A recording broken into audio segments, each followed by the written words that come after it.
பொருத்தம் அப்படின்னா என்ன, ஏன் வந்து பொருத்தம் பார்க்கணும்? மொத்தம் வந்து ஒரு 16 வகை பொருத்தம் இருக்கு மேடம். அதுல வந்து நிறைய முக்கியமான பொருத்தம்லாம் இருக்கு. வந்து முக்கியமானது பார்த்தா இந்த ரஜு பொருத்தம் சொல்லுவாங்க. பொருத்தம் வந்து தெரியலன்னா பண்ணா அவங்களுக்கு வந்து பொண்ணு வீடும் நல்லா இருக்கு, பையன் வீடும் நல்லா இருக்கு, ரெண்டு பேருக்கும் பிடிச்சி போய் மனம் ஒத்து போயிடுச்சுன்னு வச்சுக்கோங்க. ஆனா ஜாதகம் அப்படின்னு வரும்போது இப்ப நீங்க சொல்ற மாதிரி இந்த முக்கியமான பொருத்தம் வந்து செட் ஆகலைன்னா என்ன பண்ணணும்? அதுக்கு நம்ம வந்து சில டைம் வந்து காலாஸ்திரிங்காலே வந்து நமக்கு வந்து அது பரிகார தலம் தான் சொல்லுவோம். அந்த கோவில நீங்க வந்து ராகு கேது தோஷம் இல்ல மாங்கல்ய தோஷம் எந்த தோஷம் வந்தாலும் நீங்க அதை போயிட்டு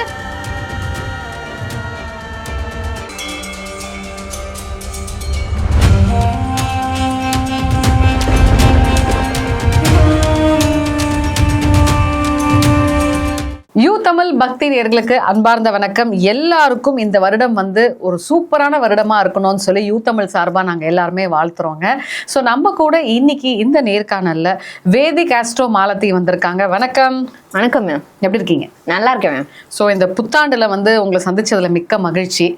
இன்னைக்கு எதை பத்தி பார்க்க போறோம் அப்படின்னா, 2026 நிறைய பேர் கல்யாணம் பண்ணணும்னு ஆவலா காத்துக்கிட்டு இருப்பாங்க. ஸோ மேரேஜ் வச்சே நம்ம ஒரு பிள்ளையார் சொல்லி போட்டுடுவோம். சரிங்க. பொருத்தம் அப்படின்னா என்ன, ஏன் வந்து பொருத்தம் பார்க்கணும்? ஜாதகத்துல பொண்ணு பையனுக்கு கல்யாணம் பண்ணணும்னா ஃபர்ஸ்ட் பொருத்தம் பார்ப்பாங்க. பொண்ணுக்கு என்னென்ன பொருத்தம் செட் ஆகுது, பையனுக்கு எப்படி மேட்ச் ஆகுதுன்னு பார்ப்பாங்க. இதுல வந்து பொருத்தம் வந்து நிறைய வகையா இருக்கு. பொருத்தம் மொத்தம் வந்து ஒரு 16 வகை பொருத்தம் இருக்கு மேடம். அதுல வந்து நிறைய முக்கியமான பொருத்தம்லாம் இருக்கு. சில பேர் வந்து ஒரு 8 பொருத்தம் வந்தா ஓகேன்னு கல்யாணம் பண்ணுவாங்க. 6 பொருத்தம் மெயினா இந்த 6 இருந்தாலும் ஓகேன்னு சொல்லுவாங்க. ஸோ இது மாதிரி வந்து பொருத்தங்கள் ஆணுக்கும் பெண்ணுக்கும் வந்து பொருத்தம் சரியா இருந்ததுன்னா அந்த வாழ்க்கை வந்து கல்யாண வாழ்க்கை வந்து ரொம்ப நல்லா இருக்கும். அவங்க லைஃப் லாங் வந்து கண்டினியூவா ஒரு அப்படியே ஒரு பிரச்சனை வந்தாலும் சின்ன சின்ன பிரச்சனையோட அது அப்படியே சால்வ் ஆகி லைஃப் லாங் கண்டினியூவா டிராவல் பண்ணுவாங்க. அதுக்காக தான் இந்த பொருத்தம் நம்ம பாக்குறோம். இப்போ நீங்க சொல்றப்போ 16 பொருத்தம் அப்படின்னு ஏதோ சொன்னீங்க இல்லையா? உண்மையாலுமே ஒரு ஜாதகத்துல ஒரு ஆணுக்கும் பெண்ணுக்கும் எத்தனை பொருத்தம் இருக்கும்பா? இல்ல 16 எங்களுக்கு வந்து வேதிக்குல வந்து அஸ்ட்ராலஜில வந்து 16 பொருத்தம் தான் இருக்கு. எல்லாருமே வந்து ஜாதகம் பாக்குறவங்க எல்லாமே வந்து 16 பொருத்தம் பார்ப்பாங்க. ஸோ அதுல வந்து முக்கியமானது பார்த்தா இந்த ரஜு பொருத்தம் சொல்லுவாங்க, வயிறு பொருத்தம் சொல்லுவாங்க. இந்த மாதிரி முக்கியமான பொருத்தம்லாம் பார்ப்பாங்க. அப்படி முக்கியமான பொருத்தம் இருக்குதா, அது இருந்துச்சுன்னா கல்யாணம் பண்ணலாம். ஸோ பொருத்தம் வந்து சரியில்லைன்னா பண்ணா அவங்களுக்கு வந்து சின்ன சின்ன பிரச்சனை வர்றதுக்கு நிறைய வாய்ப்பு இருக்கு. ரஜு பொருத்தம் அப்படின்னு சொன்னீங்க இல்லையா, ரொம்ப டிஃப்ரெண்டா இருக்கு. இந்த ரஜு பொருத்தம்னா வயிறு சார்ந்த விஷயமா? ஆமா, ரஜு பொருத்தத்துல வந்து அவங்களுக்கு வந்து குழந்தை வந்து எத்தனை குழந்தை ஃபார்மேஷன் இருக்கா அப்படி பார்க்கதான் ரஜு பொருத்தம் சொல்லுவாங்க. வயிறு சம்மந்தப்பட்ட பிரச்சனை எல்லாம் இருக்கான்னு பார்க்கறதுக்காக அந்த பொருத்தம். ஸோ இந்த அப்படியே அது எப்படி ஒரு பேட்டர்ன் மாதிரி வரும். அதாவது ஜோதிடத்துல வந்து ஃபர்ஸ்ட் வந்து கீழேந்து ரைட்டு பாதத்தில் வச்சுக்கலாம். ஒரு எக்ஸாம்பிள், அப்படி கீழேருந்து அப்படியே மேலே ஏறி இந்த பக்கம் மேலே ஏறி இப்படி அந்த கிரகம் இப்படி வரும். அதுக்கு ஏற்ற மாதிரியே அந்த நட்சத்திரமும் அப்படியே டிராவல் ஆகும். அப்படி 3 நட்சத்திரமா வரும். ஸோ பாத ரஜு, தொடை ரஜு, வயிறு ரஜு, கழுத்து ரஜு, சிரம் ரஜு, திருப்பி இந்த பக்கம் கழுத்து ரஜு, வயிறு ரஜு, தொடை ரஜு, பாத ரஜு அப்படின்னு முடியும். இந்த மாதிரி முடிகிறது வந்து இது வந்து ஆணுக்கும் பெண்ணுக்கும் வந்து ஒரே மாதிரி இருக்கக்கூடாது. ஒரே மாதிரி பாதரஜு பொண்ணு ஆணுக்கு பாதரஜுன்னா அப்படி பண்ணக்கூடாது. ஏன் பண்ணா என்ன ஆகும்? இல்ல அப்படி பண்ணக்கூடாது. வேற வேற இருந்தா பெஸ்டா இருக்கும். சோ இந்த மாதிரி நிறைய இருக்கு. பொருத்த பக்கத்துல நிறைய விஷயம் இருக்கு. அந்த மாதிரி பொருத்த பார்த்து கல்யாணம் பண்ணா எல்லாத்தையுமே ஒரு அண்டர்ஸ்டாண்டிங் இருக்கும் லைஃப்ல. எல்லாம் இப்ப வந்து எல்லா பொருத்தமும் இருக்கணும்னு அவசியம் இல்லை. முக்கியமான பொருத்தங்கள்லாம் இருந்தான்னா அவங்க லைஃப் லாங் வந்து அண்டர்ஸ்டாண்டிங்ல இருப்பாங்க. நல்லா ஒருத்தருக்கு ஒருத்தர் விட்டு கொடுப்பாங்க. ஸோ அவங்களுக்கு வந்து தசா புத்தியும் நல்லா இருக்கணும். இது மட்டும் இல்லாமல் பொருத்தம் மட்டும் இல்லாமல் தசா புத்தி பொருத்தமும் பார்ப்போம். அதுவும் நல்லா இருக்கணும். ஒரே தசையில இருக்குது அப்போ ஒரே மாதிரி பிரச்சனை அவங்களுக்கு வரும். ஸோ நிறைய விஷயம் இருக்கு. இப்படி பார்த்து கல்யாணம் பண்ணாலும் லைஃப் லாங் வந்து ஒரு ஹாப்பியான லைஃப் லீட் பண்ணலாம். அவங்களுக்கு வந்து எல்லா வித சௌபாகியமும் அவங்களுக்கு கிடைக்கும். அதுக்காக தான் வந்து பொருத்தம் பார்க்கறதே அதுக்காக தான். இப்போ எல்லாருமே வந்து பொருத்தம் பார்த்து தான் கல்யாணம் பண்ணுவாங்க. நான் சொல்லுது அட்லீஸ்ட் ஒரு 70-80% மக்கள். ஒருவேளை அவங்க வந்து முக்கியமான பொருத்தத்தை பார்க்க தவறிடுறாங்களா, இல்ல பொருத்தத்தை தப்பா பாக்குறாங்களா? இது ஏன் நான் கேட்கறேன்னா, பொருத்தம் பார்த்து பண்றவங்களும் டிவோர்ஸ்ல போய் நிக்கிறாங்கல்ல, அதுக்காக கேட்கறேன். பொருத்தம் பார்க்கறது ரொம்ப கேர்ஃபுல்லா பார்க்கணும் மேடம். இப்போ வந்து ஒரு ஜோதிடர் பார்த்தா ஒரு நல்ல ஜோதிடா பார்த்து பொருத்தம் எல்லாம் கரெக்டா இருக்கா அப்படி நல்லா பார்த்துட்டு எது முக்கியமான பொருத்தம்லாம் இருக்கா அப்படி பார்த்துட்டு கல்யாணம் பண்ணணும். ஸோ பொருத்தம் பார்த்து நல்லா இப்போ ஒரு 10 பொருத்தம் தான் சூப்பரா இருக்கும். சில பேருக்கு 14 பொருத்தம் தான் இருக்குது. அவங்களாம் வந்து லைஃப்ல வந்து ரொம்ப ஃப்ரெண்ட்லியா இருப்பாங்க. இப்போ ஹஸ்பண்ட் வந்து ஒய்ஃப் பேச்சை கேட்பாங்க, ஒய்ஃப் வந்து ஹஸ்பண்ட் பேச்சு கேட்பாங்க. அப்போ லைஃப்ல எப்படி இருக்கும்? ஒரு நல்லாவே இருக்கும். இனிமையா இருக்கேப்பா. பொருத்தன்றது ரொம்ப முக்கியம். இப்ப பொருத்தம் சரியில்லைன்னா வீட்டுல பிரச்சனை வரும். இந்த பிரச்சனை வந்தா இது எல்லாமே வந்து அந்த ஆணுக்கு தானே ரிஃப்ளெக்ட் ஆகும். முக்கியமா ஆண் மகனுக்கு ரிஃப்ளெக்ட் ஆகும். அவங்களுக்கு வந்து ஆபீஸ்ல சில பிரச்சனைகள் எல்லாம் வர்றதுக்கு ஆரம்பிக்கும். ஸோ வீட்டுல ஃபர்ஸ்ட் ஒரு அமைதியான சூழ்நிலை இருக்கணும், 2 பேரும் அண்டர்ஸ்டாண்ட் இருக்கணும். அப்பதான் வந்து அந்த தாம்பர்த்தியமும் நல்லா இருக்கும், குழந்தை எல்லாமே வந்து வம்சமும் விருத்தி அடையும். சரி, இப்ப லவ் பண்றாங்க இல்ல ஓடி போய் கல்யாணம் பண்ணிக்கிறாங்க, அவங்களுக்கு எல்லாம் பொருத்தம் எப்படி வேலை? இல்ல அவங்களுக்கு எல்லாம் வந்து பொருத்தம் பார்க்க வேண்டாம். இல்ல அவங்க வந்து பொருத்தம் பார்த்தாலும் எப்படி ரொம்ப மேட்சா கண்டிப்பா இருக்காது. அது ஒரு சில பேருக்கு பொருத்தம் வந்து மேட்சா இருக்கும். லவ் பண்ணவங்களுக்கு பொருத்தம் பார்த்தா ஒரு சில பேருக்கு மேட்சா இருக்கும். ஆனா சில பேருக்கு வந்து கண்டிப்பா மேட்சா இருக்காது. அதாவது ஒருத்தருக்கு வந்து வேற அதிபதியா இருக்கும், இன்னொருத்தருக்கு அதிபதி பொருத்தம் நல்லா கரெக்டா இருக்காது. ராசி அதிபதி சொல்லுவாங்க, ராசி அதிபதி பொருத்தம் கரெக்டா இருக்காது. அதாவது தின பொருத்தம் சொல்லுவாங்க, அது சரியா இருக்கு. ராஜ பொருத்தம் சரியா இருக்காது.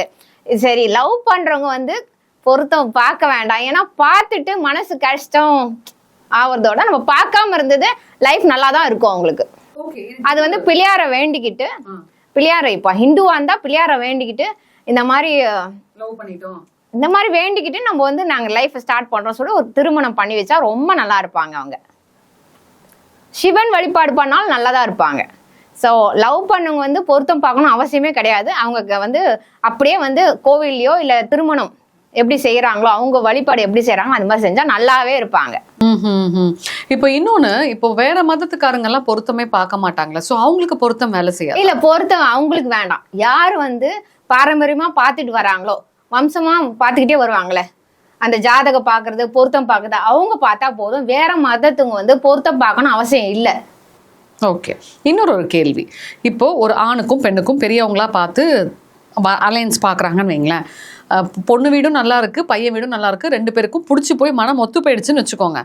ஆனா ஜாதகம் அப்படின்னு வரும்போது இப்ப நீங்க சொல்ற மாதிரி இந்த முக்கியமான பொருத்தம் வந்து செட் ஆகலைன்னா என்ன பண்ணணும்? அதுக்கு நம்ம வந்து சில டைம் வந்து வழிபாடு பண்ணலாம். அதாவது ராகு கேது வந்து நீங்க அந்த வழிபாடு பண்ணலாம். சில காலாஸ்திரி அங்க போயிட்டு நீங்க வழிபாடு பண்ணீங்களா, அந்த பொருத்தமான அந்த வந்து ஜாதகத்துல இருக்க சில அமைப்பு சரி இல்லைன்னா அது வந்து சரியாகும். எனக்கு இந்த காலாஸ்திரி நீங்க சொல்லும் போது அதுலயுமே ஒரு சந்தேகம். சில பேர் சொல்றாங்க, நான் காலாஸ்திரிக்கு போயிட்டு வந்தேன், வேற மதத்துக்காரங்க சொல்லி கூட நான் கேள்விப்பட்டிருக்கேன்.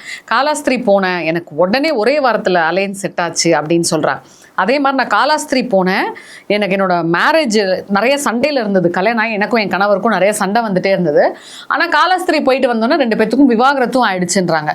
அந்த கோவில் அப்படி என்ன இருக்கு, என்ன அது கனெக்டிவிட்டின்னு எனக்கு ஒன்றும் புரியல. காலாஸ்திரி இருந்தாலே வந்து நமக்கு வந்து அது பரிகார ஸ்தலம் தான் சொல்லுவோம். ஸோ அந்த கோவில நீங்க வந்து ராகு கேது தோஷம் இல்ல மாங்கல்ய தோஷம் எந்த தோஷம் வந்தாலும் நீங்க அதை போயிட்டு நீங்க அதை வழிபாடு பண்ணிட்டு அதுக்காக பூஜைலாம் இருக்கும். ஒரு ஹோமத்துக்கு ஒரு பூஜைலாம் இருக்கு. அதுக்காக உங்களுக்கு இப்போ வந்து திருமணத்துல ஏதோ பிரச்சனைனா அந்த ஐயர் பூஜாரி கிட்ட நீங்க வந்து அதுக்கான பணத்தை செலுத்தி அதுக்கான பூஜைகள்லாம் பண்ணீங்கன்னா கண்டிப்பா உங்களுக்கான நல்ல ஒரு சம்பந்தமும் கண்டிப்பா ஷுவரா கிடைக்கும். அதே மாதிரி நாக தேவதை பூஜை இருக்குது. ஸோ ராகு கேது பூஜை இருக்கு. ஸோ சப்போஸ் உங்களுக்கு வந்து ராகு கேது தோஷம் இருக்கு இல்லை செவ்வாய் தோஷம் இருக்கு, ஒன்றும் அந்த எல்லா தோஷத்துக்கும் நீங்க காலாஸ்திரி போய் வழிபாடு பண்ணலாம். இதுவும் இப்போ நாகதேவதை தோஷம் நீங்களா அப்படின்னா என்ன? நாகதேவதை தோஷம்னா இப்போ நம்ம பூர்வீகத்துல வந்து ஏதோ ஒரு நாக இருந்திருக்கலாம், அது தெரியாதனமா தான் மெரிச்சிருப்பாங்க, அதுவும் தோஷம்தான். தோஷமா வந்து வாழடி வழியா வரும். இல்ல ஒரு பெண்ணுக்கு ஒரு பெண்ணை வந்து யாரோ வந்து துன்புறுத்தினால வரும். அதனால திருமணத்துல வந்து மாறுபட்டு கல்யாணம் பண்றாங்க பாத்தீங்கன்னா, அதாவது வற்புறுத்தி கல்யாணம் பண்ணிருப்பாங்க சிறிய பெண்களுக்கு. அந்த மாதிரி பெண்கள் வந்து கதர்னாலோ மனசுல குமர்னாலோ இந்த மாதிரி தோஷங்கள் வந்து அவங்க பரம்பரையில ஏற்படும். அது வந்து ஜாதகத்திலேயே காட்டும் உங்களுக்கு. ராகு கேது தோஷம், கால சர்ப்ப தோஷம், அந்த மாதிரி ஜாதகத்திலேயே வந்துரும். இப்போ இந்த கால சர்ப்ப தோஷம் அப்படின்னும் போது இதுவும் கொஞ்சம் வித்தியாசமா இருக்கு. என்னன்னா இந்த தோஷம்ன்றது கேள்விப்பட்டிருக்கோம். ஒரு சில பெரிய பெரிய பிரபலங்கள், நான் பேர் சொல்ல விரும்பல, அவங்களுக்கெல்லாம் இந்த காலசர்ப்ப தோஷம் இருந்து அது வந்து பயங்கர ரெட்டிப்பா இருக்கு, அது உடஞ்சி அது பெரிய ஆளா இருக்காங்கன்றாங்க. இந்த காலசர்ப்ப தோஷம்னா என்ன, அது எப்படி வந்து ஒரு ஆளை பெரிய ஆளாக்கும்? காலசர்ப்ப தோஷம் வந்து ரொம்ப ரொம்ப அது யோகம் தான் சொல்லுவாங்க, நிறைய பேர் சொல்லுவாங்க. அது லக்கியானது சொல்லுவாங்க. ஆனா வந்து ஆரம்ப காலத்துல கஷ்டம் கண்டிப்பா வரும். 33 வயசு வரைக்கும் கண்டிப்பா கஷ்டம் வரும். அதாவது ரொம்ப கஷ்டப்படுவாங்க. அந்த டெய்லி லைஃப் ரன் பண்ணுறதுக்கு கொஞ்சம் கஷ்டம் இருக்கும். அதுக்கப்புறம் அந்த 33 வயசுக்கு மேல ஒரு அபரிதமான growth இருக்கும் அவங்களுக்கு.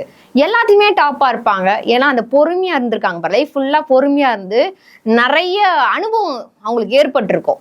எப்படிலாம் வந்து வாழ்க்கையை முன்னுக்கு கொண்டு வரலாம், அதுதான் அந்த 33 இயர்ஸ் சொன்னல, அதுதான் அந்த 33 இயர்ஸ். எப்படிலாம் வாழ்க்கையை வந்து மேம்படுத்தலாம் அப்படி அவங்களுக்குள்ளே யோசிச்சு அவங்க வாழ்க்கை கண்டிப்பா மாறும். 33 இயர்ஸ்க்கு முன்னாடி காலசர்ப்ப தோஷம் யாருக்கெல்லாம் இருக்கதோ கண்டிப்பா பெரிய லக் இருக்கு, அவங்களுக்கு டாப் லெவல்ல வருவாங்க. ஓகே, 40 வயசுக்கு மேலதான் அவங்க எல்லாம் பெரிய ஆளா வருவாங்கன்றாங்களே, இது உண்மையா? ஆமா, கண்டிப்பா. அது அபோவ் 33 ஏஜ், இந்த ஜாதகத்துல 33 சொல்லியிருக்காங்க நம்ம அஸ்ட்ராலஜில.